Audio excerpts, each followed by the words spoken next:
آیات کے پردے میں نشانات کا مخزن، قرآن کا ہر حرف کرامات کا مخزن۔ بسم اللہ الرحمن الرحیم۔ السلام علیکم ورحمۃ اللہ وبرکاتہ۔ اعوذ باللہ من الشیطان الرجیم، بسم اللہ الرحمن الرحیم۔ یا ایھا الذین آمنوا اتقوا اللہ وکونوا مع الصادقین۔ اللہ تعالیٰ نے اپنے خاص فضل اور رحم کے نتیجے میں ہمیں جو کتاب حضرت محمد مصطفیٰ صلی اللہ علیہ وسلم کے ذریعے عطا کی، اس کتاب کے بارے میں اللہ تعالیٰ سورہ بقرہ کی آیت نمبر 189 میں فرماتا ہے کہ ھدی للناس، یہ ایسی کتاب ہے جو تمام انسانوں کے لیے ہدایت کا موجب ہے، ہر امر میں رہنمائی کرتی ہے، خواہ وہ امر جسمانی دنیا سے تعلق رکھتا ہو یا روحانی دنیا سے۔ اس سلسلے میں حضور انور ایدہ اللہ تعالیٰ بنصر عزیز نے جو حضرت صلی اللہ علیہ وسلم کی سیرت پہ خطبات کا سلسلہ شروع فرما رکھا ہے، اس میں آپ نے خطبہ جمعہ 28 نومبر 2025 کو اس آیت کے شان نزول اور اس آیت میں جو واقعہ بیان ہوا ہے اس پہ بھی روشنی ڈالی ہوئی ہے۔ تفصیل سے دیکھنا ہو تو لازمی خطبہ جو ہے اس کو سنا بھی جا سکتا ہے اور پڑھا بھی جا سکتا ہے۔ بخاری میں اس کے شان نزول کے بارے میں یہ آتا ہے کہ یہ آیت جو ہے یہ حضرت کعب بن مالک کا جو واقعہ ہے اس سے منسلک ہے کہ کس طرح اللہ تعالیٰ نے ان کو سچائی پہ قائم رہنے کی توفیق عطا کی، اور دو ان کے اور بھی ساتھی تھے، تو ان کے بارے میں ہے کہ کونوا مع الصادقین، کہ دیکھو اللہ تعالیٰ نے جو صادقین کے ساتھ، صادق جو ہے سب سے بڑا اپنے زمانے کا نبی ہوتا ہے، اس کے بعد اس کے خلفاء ہوتے ہیں، تو اس وقت حضرت صلی اللہ علیہ وسلم کا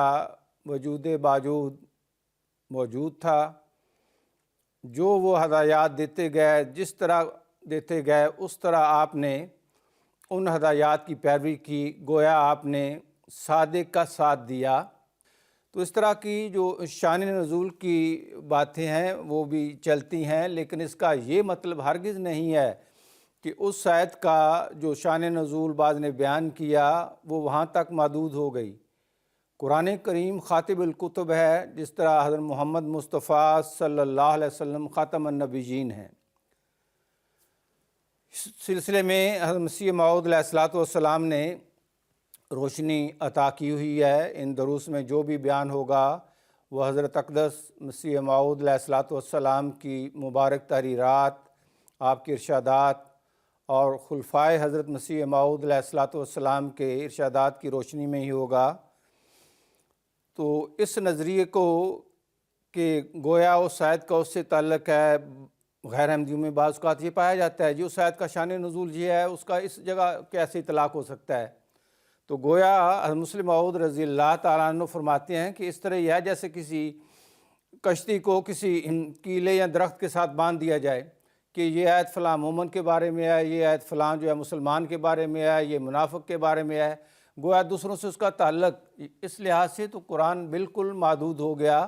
وہ دوسروں کے لیے حجت نہیں بن سکتا۔ اس سلسلے میں اللہ تعالیٰ کا یہ ارشاد ہے کہ کونوا مع الصادقین، کہ جو صادق ہوں ان کی صحبت میں رہو۔ اب اس کے بارے میں جو شان نزول والا ہے اس میں دو میں آپ کے سامنے ارشادات رکھ دوں گا۔ ایک حضرت خلیفہ مسیح اول رضی اللہ تعالیٰ عنہ کا کہ کتنی حکمت ہے کہ باقی کتابوں کی طرح قرآن کریم کی آیات کے ساتھ شان نزول کو نہیں لکھا گیا۔ حضور فرماتے ہیں یہ بھی حکمت الہی ہے کہ انجیل اور تورات کی طرح قرآن شریف میں ہر آیت کے ساتھ اس کا شان نزول درج نہیں۔ ابتدا سے آن حضرت صلی اللہ علیہ وسلم نے قرآن شریف کے درمیان کبھی شان نزول یا مقام نزول ساتھ ساتھ نہیں لکھائے، جیسا کہ تورات، انجیل میں اور دیگر صحف انبیاء میں آتا ہے۔ حضرت موسیٰ یا حضرت عیسیٰ یا کوئی اور نبی پھر اس مقام پر گیا اور اس آدمی کو ملا اور اس وقت اس پر یہ وحی نازل ہوئی، یا خود اس نے یہ کلام کیا۔ برخلاف اس کے قرآن شریف اول سے آخر خدا تعالیٰ کا کلام ہے اور ایک سمندر کی طرح اس کی روانی ہے، جس میں کوئی رکاوٹ نہیں، بشر کے کلام کا اس میں کوئی حصہ نہیں، اور چونکہ یہ کلام کسی خاص مکان کے واسطے تھا اور نہ کسی خاص قوم کے واسطے، جیسا کہ تورات، انجیل وغیرہ دیگر کتب سماوی ہیں، اس واسطے اس میں شان نزول ساتھ ساتھ نہ لکھے گئے، بلکہ خدا تعالیٰ نے یہی چاہا کہ اس بات کی حفاظت بھی پورے طور پر نہ ہوئی کہ یہ آیتیں کب اور کس کے حق میں اول نازل ہوئی تھیں، یہاں تک کہ ترتیب نزولی بھی خدا تعالیٰ نے قائم نہ رہنے دی۔ یعنی جیسے قرآن کریم کی آیات نازل ہوئی ہیں، اب جو قرآن کریم موجود ہے کتابی شکل میں، ان میں وہ ترتیب نہیں ہے جیسے نازل ہوئی۔ اللہ تعالیٰ خود حضرت صلی اللہ علیہ وسلم کو جبرائیل کے ذریعے آیات کو ان کے مقامات پر رکھنے کے لیے ساتھ ساتھ رہنمائی کرتا گیا اور اسی طرح آپ نے لکھوائی ہیں۔ آگے حضور فرماتے ہیں قرآن شریف کی ترتیب اور اس کے درمیان شان نزول اور مقام نزول کا نہ لکھا جانا خود اس بات کی ایک بڑی بھاری دلیل ہے کہ یہ کتاب برخلاف دیگر کتب سماوی کے تمام زمین کے واسطے اور قیامت تک سب زمانوں کے واسطے اور سب قوموں کے واسطے خدا تعالیٰ نے نازل فرمائی ہے۔ اب پھر یہ شان نزول ہوتا کیا ہے؟ اس بارے میں مسلم موعود رضی اللہ تعالیٰ عنہ نے روشنی ڈالی اور فرمایا یہ امر کثرت سے ثابت ہے کہ ایک ایک آیت کے کئی شان نزول بتائے گئے ہیں۔ اس وقت بھی یہ کتاب میرے پاس ہے، اسباب نزول قرآن،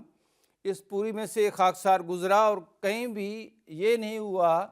کہ کسی آیت یا سورت کے بارے میں ایک ہی ہو، مختلف بیان ہیں کہ یہ فلاں کے بارے میں نازل ہوئی، یہ فلاں کے بارے میں، یہ فلاں کے بارے میں۔ اب حضور بھی یہ فرماتے ہیں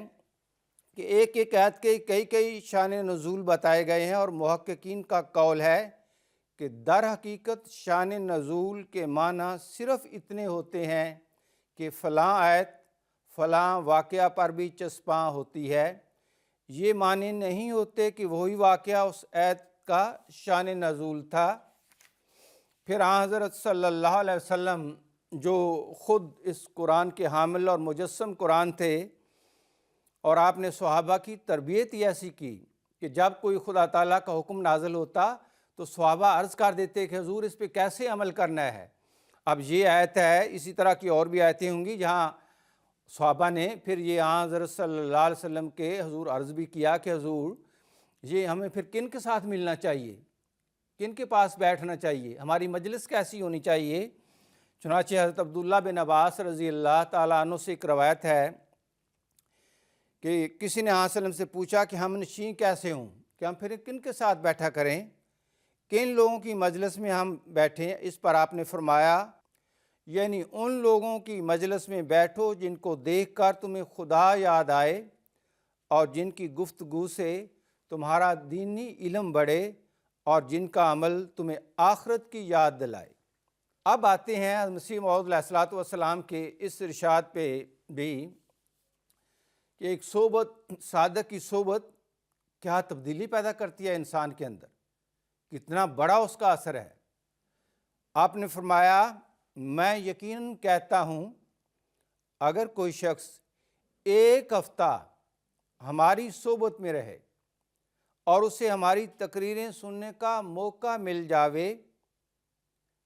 کہ وہ مشرق و مغرب کے مولوی سے بڑھ جاوے گا، یعنی سارے دنیا کے علماء سے اس کا علمی اور روحانی معیار جو ہے وہ بلند ہو جائے گا۔ اب یہ دعویٰ ہے حضرت مسیح موعود علیہ الصلوۃ والسلام نے جو اپنی تحریرات میں کیا، اور اس کے ایک نہیں لاکھوں ثبوت ملتے ہیں۔ ایک ثبوت میں آپ کو آج پیش کروں گا۔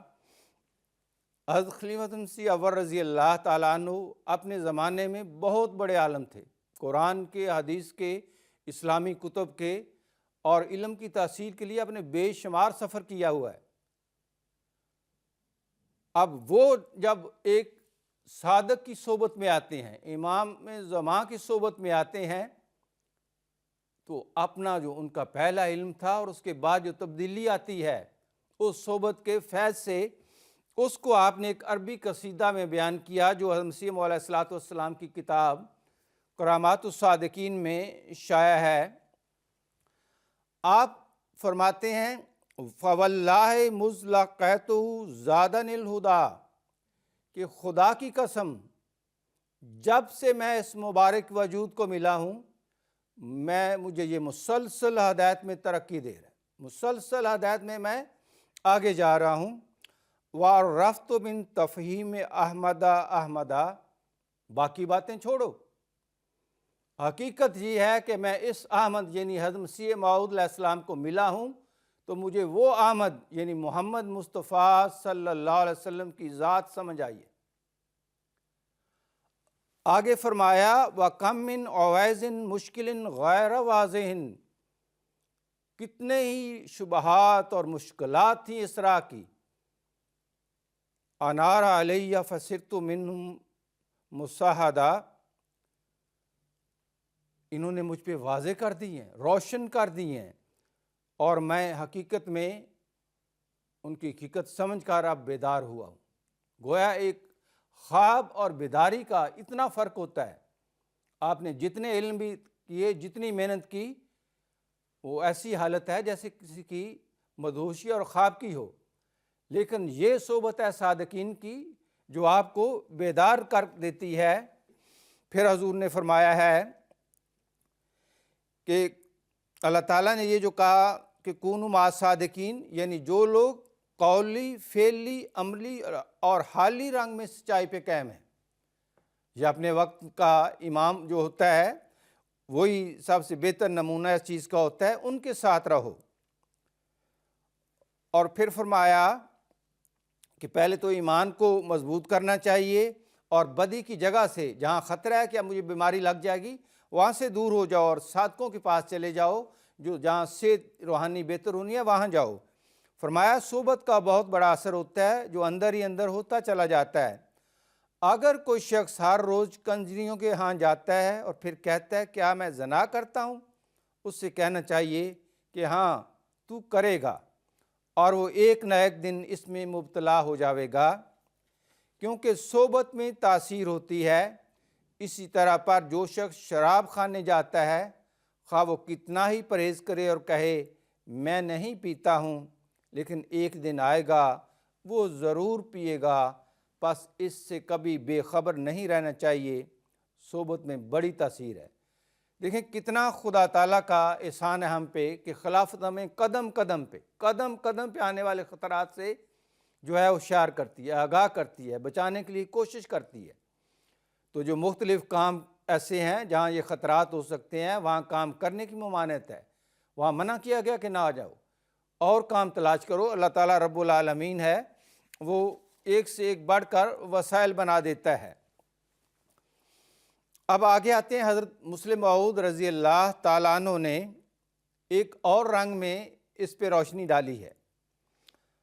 حضور فرماتے ہیں کہ ہاں حضرت صلی اللہ علیہ وسلم نے فرمایا کہ قیامت کے دن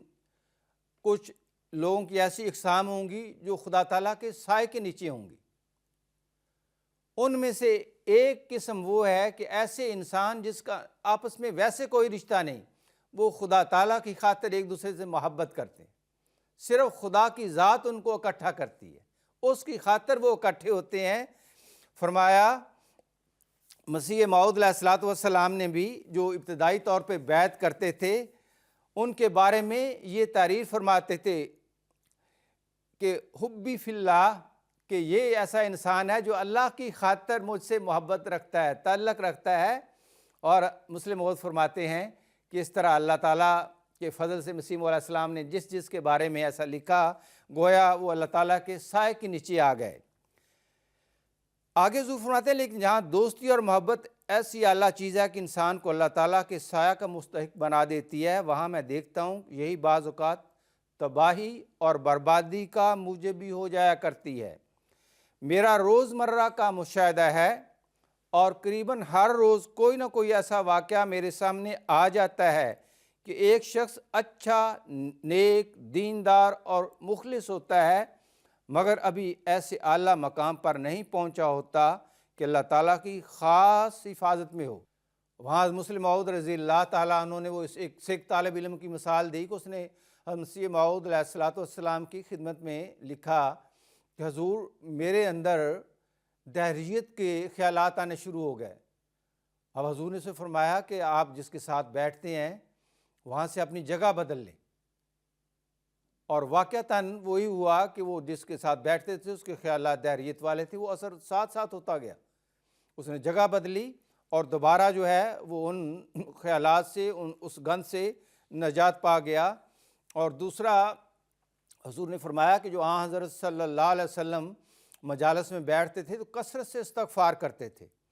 تاکہ اللہ تعالیٰ اگر کوئی غلط اثر کسی کا ہے بھی اس سے محفوظ کر لے۔ تو ہمیں بھی محمد مصطفیٰ صلی اللہ علیہ وسلم کے ان اسوہ کے مختلف پہلوؤں کو اپنی ذات میں اپنانا چاہیے، اپنی اولاد کو سمجھانا چاہیے کہ اگر کہیں بیٹھنا ہے، ملنا ہے تو لازمی پھر یہ ذہن میں رکھ کے استغفار کریں کہ اللہ اس مجلس میں، اس انسان سے، جو بھی بیٹھے ہیں، اگر کوئی ایسی چیز ہے جو میری روح کے لیے یا میرے جسم کے لیے نقصان دہ ہے تو اپنے فضل سے مجھے اس سے بچا لے۔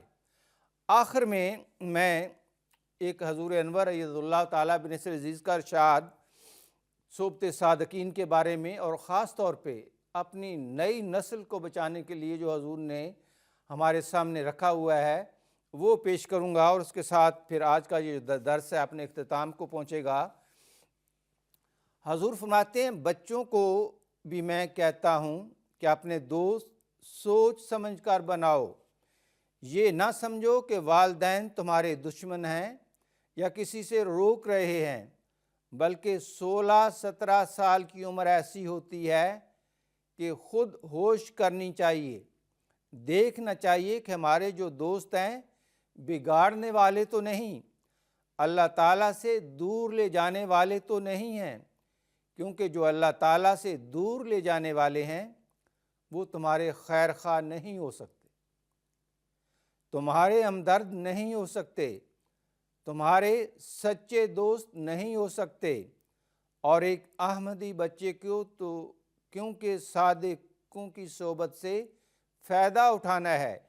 اس لیے یاد رکھیں کہ یہ گروہ شیطان کا گروہ ہے، صادقوں کا گروہ نہیں۔ اس لیے ایسے لوگوں میں بیٹھ کر اپنی بدنامی کا باعث نہ بنیں، ایسے بچوں یا نوجوانوں سے دوستی لگا کر اپنے خاندان کی بدنامی کا باعث نہ بنیں، اور ہمیشہ نظام سے تعلق رکھیں۔ یہ وہ بنیادی چیز ہے والدین کے لیے بھی، اور والدین کو اپنی اولاد میں بھی یہی پیدا کرنا ہے۔ آگے حضور فرماتے ہیں نظام جو بھی آپ کو سمجھاتا ہے آپ کی بہتری اور بہلائی کے لیے سمجھاتا ہے، نمازوں کی طرف توجہ دیں، قرآن پڑھنے کی طرف توجہ دیں۔ آگے حضور نے دعا کی اللہ تعالیٰ ہمارے ہر بچے کو ہر شیطانی حملے سے بچائے۔ اب ان حملوں سے بچنے کے لیے جو حضور نے پلان دیا ہے کہ نظام کے ایکٹیو ممبر بنیں، نمازوں کو قائم کریں، کیونکہ نمازوں میں جو آتے ہیں وہ صدق کی وجہ سے آتے ہیں، اپنے صدق پہ مور لگاتے ہیں کہ اللہ تو اس سے محبت کا دعویٰ تھا، تو نے بلایا، ہم تیرے گھر میں حاضر ہو گئے۔ تو ایسے صادقوں پہ آسانہ اس لیے کندھے کے کندھا ملا کے کھڑا ہونے کا ہے کہ وہ روحانیت سرایت کرتی ہے۔ تو اللہ تعالیٰ نے تو اتنا ہمارا مضبوط نظام دیا ہے، اتنا کامل نظام دیا ہے جو ہر طرح کے شرور سے، وہ جسمانی ہوں یا روحانی، اللہ کے فضل سے انسان بچ جاتا ہے۔ شرط یہی ہے کونوا مع صادقین، اس زمانے کے صادق کی آواز کو سنیں، اس پہ عمل کریں اور اپنی اولاد میں یہ روح پیدا کر دیں کہ خلافت کی آواز جو ہی کان میں پڑے فوراً عمل کریں۔ اللہ تعالیٰ اپنے فضل سے ہمیں اس کی توفیق عطا کرے۔ اللہم صلی علی محمد وبارک وسلم انکا حمید مجید۔ آیات کے پردے میں نشانات کا مخزن، قرآن کا